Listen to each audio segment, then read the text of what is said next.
తర్వాత మా ఎమ్మెల్యే గారు చెప్పినట్టు కామారెడ్డి ఎమ్మెల్యే అది వారిది హైవే మీద ఉన్నది.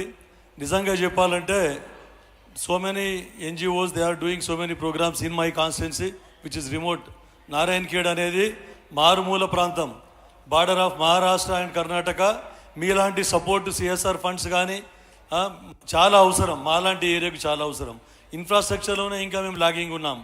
ఎన్నో అప్పటి ప్రభుత్వాలు తర్వాత తెలంగాణ తెచ్చుకున్న తర్వాత కూడా మాలాంటి ప్రాంతాలు చాలా వివక్షకు గురవుతూ ఉన్నాయి.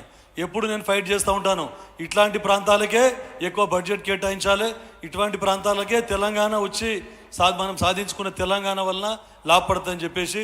మీరు ఏదైతే 4 స్టార్ ఓట్లు అన్నారో నిజంగా కూడా మా ప్రభుత్వం, మా ముఖ్యమంత్రి రేవంత్ రెడ్డి గారి ప్రభుత్వం టూరిజం డెవలప్మెంట్ మీద చాలా ఫోకస్ పెట్టింది. తర్వాత industrial clusters everywhere in all the constituencies industrial clusters develop చేస్తూ ఉన్నాయి. మా దగ్గర కూడా ఇండస్ట్రియల్ క్లస్టర్ శాంక్షన్ చేయడం జరిగింది. ఎంతోమంది ఈ ఫుడ్ ప్రాసెసింగ్ యూనిట్స్ ఇండస్ట్రీ వాళ్ళని నేను రిక్వెస్ట్ చేయడం జరిగింది. ఒకవేళ మీ దాంట్లో ఎవరైనా ఉంటే అక్కడ మాది మాంజీరా బెల్ట్, కర్ణాటక బార్డర్, ఎక్కువ ఎయిర్పోర్ట్ కూడా 22 కిలోమీటర్స్. తర్వాత జైరాబాద్ ఏదైతే ఉందో నిమ్స్ సెంట్రల్ గవర్నమెంట్ ఇప్పుడు మనకి దానికి బాగా ప్రోత్సహిస్తూ ఉంది. కాబట్టి అక్కడ ఇండస్ట్రీస్కి కానీ చాలా స్కోప్ ఉంది.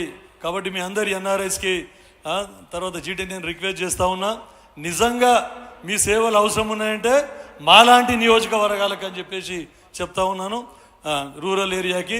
కాబట్టి ఆల్రెడీ కొన్ని NGOs మేమందరం టేకప్ చేస్తూ ఉన్నాం. ఎప్పటి నుంచో మేము అంటే ఈ సర్వీస్ యాక్టివిటీస్లో లయన్స్ క్లబ్ అటువంటివి స్టార్ట్ చేసేసి ఎన్నో సేవలు అందిస్తూ ఉన్నాం.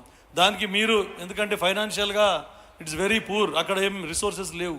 కాబట్టి మీరు ఖచ్చితంగా కూడా ఇలాంటి ప్రాంతాల మీద దృష్టి పెడితే నేను ఖచ్చితంగా మీకు సహకరిస్తాను.